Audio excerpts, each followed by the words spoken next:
Hello everybody and welcome to a new video. This is Offline. Today we're gonna go through a Summoner's War tier list for the best 5 not 5 light element monster in RTA and how to run them in 2020. Guys, this is a personal tier list. I think these 5 are gonna be top 5 for me. If you guys don't agree with it, let me know in the comment below and let me know who would you guys put instead of some of the ones I'm gonna mention. Also, after the top 5, I'm gonna mention some other monsters that I think they're really good as well, and I'm gonna explain why they didn't make the top 5.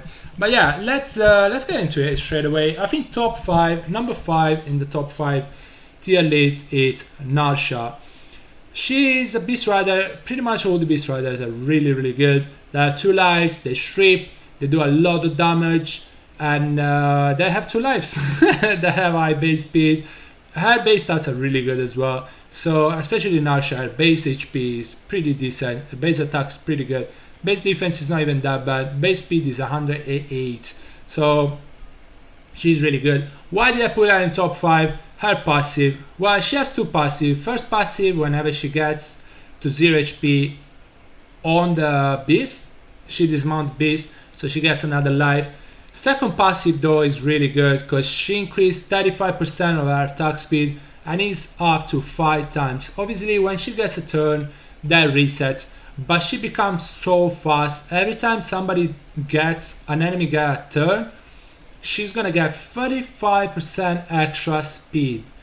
That's big because you build her on speed already, and also she gets that she can get up to 175% extra attack speed. And guess what, skill 1 does damage based on what the difference, how greater your attack speed is compared to the opponent. So this skill 1 is going to do a lot of damage. Skill 2 strips and does damage based on the enemy's debuffs. So she strips and puts continuous damage with the beast, and then she attacks and she does damage based on the debuffs on the enemy. So if the enemy is actually defense broken as well, you're probably gonna kill, especially because she's a light monster. She's not gonna glance unless she has the glancing debuff. She's gonna do a lot of damage. This is available every 3 turns with skill up, so strip, single target strip every 3 turns. That's not bad at all. She looks really good as well, but that's why she's top 5 for me. She gets a lot of turns with her passive. She does a lot of damage because of her passive with skill 1, and skill 2 strips into extra damage based on how many debuffs the enemy have. It is really good. How would I build her? Speed crit damage attack. You could try attack crit damage attack, honestly, because she's gonna get extra speed with this passive anyway. So I'm not sure, I don't have her unfortunately, but I think like speed crit damage attack crit damage attack is the way to go. Yes, you need some HP, some defense probably, crit rate, crit damage, yes. You need some accuracy on her because obviously you want to strip in skill 2. So it's not gonna be easy to build her, but she does a lot of damage. I saw some Nyjah action, and she does a lot of damage. I would build her on probably on Swift. So the greater the difference in speed between you and the opponents, the more damage she's gonna do. So probably Swift is good. Valiant is good as well. Also, if you go Swift, maybe attack with damage attack is easier to do. Instead, if you go Valiant, speed with damage attack is probably the way to go. But yeah, either Valiant or Swift. If you go Valiant, probably it's gonna be better off on Will, so you don't get reset, you don't get defense broken, you don't get CC'd. If you go on Swift, high speed, you probably don't need the Will, but yeah, still Will is not gonna be a bad option. Yeah, that's it for Nyjah. Number 4, I think, is this guy is really good, especially if you by any chance you have a Ganymede, keep on ventilating each other.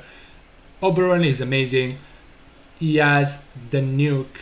He just nukes something. He just destroys something straight away.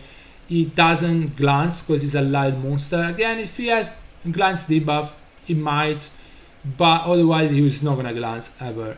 Ignore defense, and he does a lot of damage. He gains 1 turn of invincibility as well if he kills something, which is good.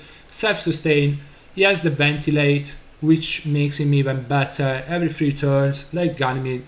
This ventilate is really OP, guys, really OP. And well, skill 1 put glancing on the enemy, but yeah, and also has 44% attack power leader skill in arena, so I mean it lets him hit even harder with this. Oberon is an amazing monster, guys. I think you can, if you build him properly, if you build a good team around him, you can start the game 4v3 straight away. You can beat him really fast. He hits really hard anyway. I would say go speed. You can go speed crit damage attack. You can go attack crit damage attack. You definitely need some tankiness on him, just in case the enemy is faster than you, so they don't one-shot him. But obviously you're using him to one-shot something straight away. So yeah, focus on attack, crit rate, crit damage, speed. Definitely try to get some HP and defense on him. His base stats are not even that bad. His base speed is a bit below average, but besides that, other stats are actually really decent. Oberon again is amazing because he can one-shot something straight away and he can ventilate. This ventilate skill, guys, is really good. Before he could ventilate himself, he cannot anymore. Fair, because otherwise I think he would be too OP, but still is really good monster. And yeah, I don't have him, so I don't know. Probably people go, you could go Swift, use him like Daphnis. So you go first, although Daphnis sometimes cannot one-shot one monster because he can glance. Oberon is not gonna care about that because he's not gonna glance, he's just gonna create whatever it is that is in front of him. And also Daphnis relies on the defense break and the strip. Oberon doesn't care, he's just gonna ignore defense. So you can use him like Daphnis, I guess. Speed crit damage attack. You can go attack crit damage attack. You can go speed crit damage HP. Use him a little bit more bruiser. But overall, whatever runes gives you the more value. Try to get a lot of attack though, a lot of crit damage, because he's gonna do a lot of damage. I probably would build him on. I'm not sure if I would try to use him like Daphnis. So probably would try to build him on Swift. So to get the first turn and just one-shot something on the opponent team, and now 4v3 after that. You can build him on Rage probably, if you're using a Bastard especially, or like something like a Japanese Cleave. He probably could work with that, with the Brownie Magician, the 5 Brownie Magician. It can work like that. You could build him on Fatal or Rage. I feel like on Swift would be nice though, to use him like as a like Daphnis, but obviously better. So that's number 4 for me. Number 3, heavyweight. We're starting with this. People are probably gonna disagree with this, but number 3 for me is Artamil.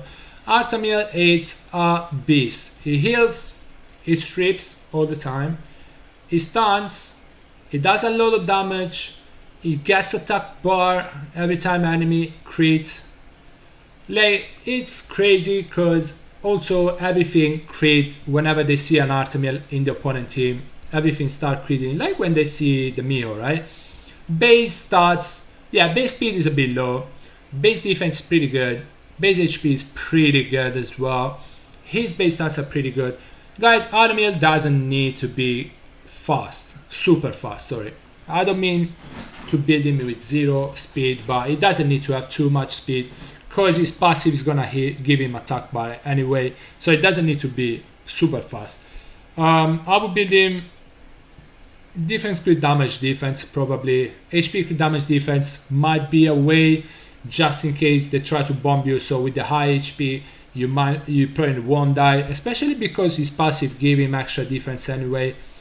So increase your defense by 10% each whenever judge passive is activated, so times 10, times 10. So 100% extra defense with the passive whenever an enemy crit on anybody on your team. The judge passive is gonna get activated. You're gonna counter attack. You get 10% attack bar on Artamil. You get 10% extra defense. So you can actually go HP crit damage defense, and yeah, and be tanky even against bombs. How would I build him? Despair for sure. You can go Will. You can go Will. The heal is pretty good. So you might not wanna get defense broken as well as first turn or CC'd. So probably Will would be a decent option. Don't go revenge, because he revenges with the passive. So definitely Despair. Defense crit damage defense, I think is, it might be the best way to go. HP crit damage defense is also good. Focus on HP, focus on defense HP, crit rate, crit damage. Also guys, if you can build your Armil with 100% resistance, that's perfect, because it's gonna be really hard to debuff him, to defense break him, and he's gonna be like unstoppable pretty much. Try to get some speed on Armil. Armil with 0 speed, it's not gonna work as good. Now try to get around the plus 100 speed or thereabout. Even plus 90 probably gonna be enough, but try to give him some okay speed, because with 0 speed again it's not gonna work. But yeah, defense crit damage defense I think is the way to go, because this damage does damage based on your defense. The damage crit according to your defense. So the more defense you have, the more damage you're gonna do. And strips is 75% chances, which is big, because he counterattacks a lot and he's gonna strips a lot. He's gonna strip a lot. And also this recover and life HP by 50%. It's a big deal. It's available every 3 turns, and you're gonna take a lot of turns because of the passive. So Armil is amazing guys. He strips, he stuns causing despair, he heals, he does a lot of damage, he gets attack bar, he's amazing. Just on the third place for me, it could be higher, but just in the third place for me. It's not super easy to build him. It's not too hard though, because you don't need too much speed on him. You don't need defense HP, crit rate, crit damage, then get some speed, yes, get some resistance. Actually, yeah, get some resistance if you can. Number 2, Yeonhong. Who's number 1? Okay. I think I agree with that. I thought about this, and I still think I agree with this order. Yeonhong number 2. Put her above Armil, because this monster is really hard to counter. This skill is just really OP. It recovers HP by 50% and gives 100% attack bar. So yeah, it's available every 4 turns. She gives herself an extra turn. Guess what? That's available every 3 turns actually. So, and heals. Big heal guys. Big heal. Extra turn for you and another ally. Or if you actually wanna fully heal Yeonhong, you can give yourself this 100% heal attack bar to yourself only though. So you can use this on yourself. I wouldn't use that on myself. I don't have Yeonhong, but I would rather give another turn to another ally as well. Blade Fire, this hits really hard. Attack 3 times, 50% chances of removing 1 beneficial effect. So strips, increase the attack bar of all allies by 15% each per beneficial effect removed. So attack bar increase, attack bar booster, damage is proportional to your attack speed. That's perfect, because you want her fast, and her base speed is actually pretty insane. This just do glancing, and this is 48% resistance leader skill in RTA, in arena, sorry.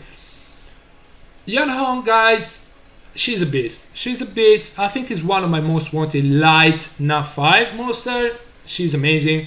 Base HP really high, almost 12k. Base attack pretty high. Base defense decent. Base speed, oh my gosh, that's really high as well. Give turn to herself, extra turn to herself, extra turn to an ally. Heals by 50%, HP both. Strips, attack bar increase for all allies. Strip 3 times, man strip 3 times. 50% only, but he's gonna strip something. He is going to strip something. Available every 3 turns as well. Yeonhong is a beast. Yeonhong is a beast, guys. How would I rune her? Valiant Will probably would be the best way. Valiant Nemesis works as well, because they're gonna focus Yeonhong, so Nemesis can help her, but probably will go Will, so it's not that easy in the first turn to actually defense break her, CC her, reset her skill. So I think I'd rather go Will than Nemesis. But yeah, Nemesis is pretty valuable as well. Definitely I would go Violent. Absolutely 100% Violent. Speak with damage HP, guys. This does a lot of damage. A lot of damage. If you build that really well, it does a lot of damage. It can nuke a lot of things. But yeah, speed, crit damage, HP is the way to go. Focus on speed, of course, crit rate, crit damage, HP, some defense. You don't really need attack, but if you give her some attack, it's gonna be extra damage anyway. So yeah, I will focus on speed and HP first of all, get some crit rate, crit damage, and obviously if you can get some accuracy on her, it's amazing because she strips. And if she strips, she gives attack bar to everybody. So yeah, that's how we run Yeonhong. Again, I don't have her, unfortunate. Number 1, I think this monster, after getting the buff, it became broken. It became really OP. Nyjah is a beast. Nyjah is a beast. Look at that base HP, 12.675k HP. That's high. That's really high. Base attack, not that high. Base defense is okay. Base speed is average. What does he do? His passive. His passive makes him so good. Gains immunity, so he cannot be CC'd, and increase attack power by 50% each time your allies are attacked, or granted with harmful effect, up to 5 times. So he gets 250% extra attack power just because your allies have been attacked or you've been putting any harmful effect on them. 250% extra attack. If you don't put any attack on him with the runes, that's gonna be 250% of 670 already. Too OP. I'm not gonna say anything like that because I'm not doing a who needs a debuff, who needs a nerf kind of video, but it's strong. In addition, counter attack with a 30% chance when you get attacked. So who am I attacking? I'm attacking your allies. Maybe no, you're gonna get a lot of attack if I do that. I'm gonna attack you, you maybe counter with that. So I don't know. Inflict continuous damage for 2 times if you land a critical hit, and this channel burning rage. So this ignores the whole damage reduction effect. So enemy has defense buff, don't care. Enemy has invincibility, don't care. Anything like shield, don't care. It's gonna go through it. It's gonna ignore any of that. And the damage increase according to the number of dead allies. This is available every 2 turns. So every other turn you're gonna be able to use that, and it does a lot of damage, guys, especially with this passive. It one-shots a lot of things. It just one-shots a lot of things. How would I build him? Guys, I think personally I think I would go violent, because having this available every turn is big. It does a lot of damage, guys. Oh, water monkey invincibility. Yep, no, you one-shot the water monkey. So I feel like violence is pretty good. You could go vampire to have like solo kind of potential, yes, but I would go violent. You could go will, because if he cannot get CC'd, but he definitely also Tesarion, right? He cannot get CC, but like monster like Lauren could focus on him, gets attack bar to 0 at all times, and just, you know, keep on attacking him and hopefully kill him. Will could be good. Nemesis is pretty good because he's probably gonna get focus anyway. But violent or vampire, yes, but I would say violent is the best way to go for him. You can go Nemesis, you can go Will, you can go. It's not gonna be CC. It cannot be CC. It cannot be frozen. It cannot be stunned. It cannot be slapped. But it can be defense broken. It can be reset. It can be decrease attack bar all the time on him with Lauren. So Will makes sense kinda. Maybe it's not the best way. Maybe Nemesis is better. If you cannot get enough crit rate, Blade could work as well. But anything like that. But I would say Violence is the best way to go. I would say HP crit damage attack on him is good enough. You want him decently tanky because his attack power is going to increase anyway. 250%. That's 12, 15 plus 100 attack that he's going to get just with the passive. 15 plus 6, like 15 extra attack with the passive once it's activated 5 times. So I would say HP crit damage attack. Attack crit damage attack is more YOLO, but HP crit damage attack I think is the way I would go. Also, yeah, focus on attack, HP, some speed. You need speed on him. You need at least plus 100 speed, or I would say a bit more than that actually. I'd say you need more than that. You need him decently fast. Crit rate, of course. Crit damage, of course. Resistance, I wouldn't focus on that. You're already focusing on a lot of things. You need him tanky, you need a lot decent attack, you need good speed, crit rate and crit damage. I would focus, if I had Yeonhong, I don't have him too. If I had Yeonhong, I probably would focus first on HP, defense and speed, and then on attack, because I'm gonna get the attack from the passive anyway. So yeah. So guys, this is my top 5. Also want to mention other units like that I think they're really good as well. Like Armana, cannot be CC'd, Silence, anti-crit as well, super high base speed, cannot be defense broken, cannot be anything, cannot be Oblivion either. What's the next one? Oh yeah, Asima. She's a force ban if you have a decent team around her. She's a force ban. You have double strip, you're gonna have to ban Asima. She's gonna solo you otherwise. What's next? Oh yeah, Wedge, I think is a really good monster. Attack bar increase, defense buff, and attack bar increase again. Anti-crit, right? Increase other lies. Okay, yeah.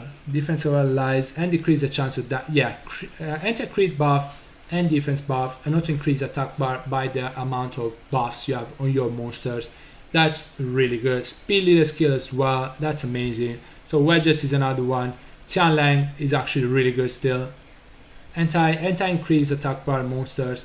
AoE strips. Defense break on skill 1. Is a really good monster. Base stats, no amazing speed, but base HP is really good as well. After Tian, I think this guy is really good as well. Lucifer. He needs a proper team around him, like Leo, Verdehill, something like that. So increase attack bar when he does damage, and also it does extra damage when your allies and the opponents get hit or receive damage. So Lucifer is actually pretty good as well. And last but not least, Hanhul.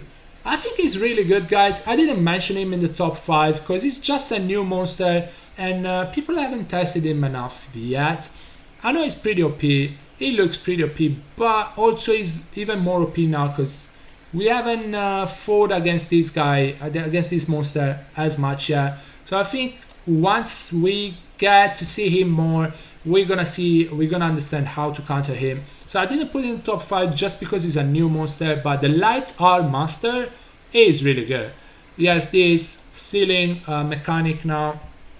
This ignores the passive, so and the opponent cannot counter. So it's actually really good. Attack power of a light attribute monster is increased by 50%. So if you have Oberon with him, go for it.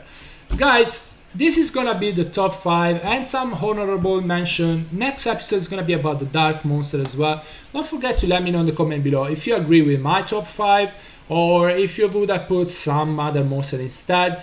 Guys, don't forget also to like the video if you did like it, and subscribe to the channel if you are enjoying the content on the channel. That actually support the channel a lot. It's free, and yeah, it helps out the channel a lot. So consider subscribing. Guys, by the way, thank you so much for watching it. I hope you enjoyed the video, and I'll see you in the next one.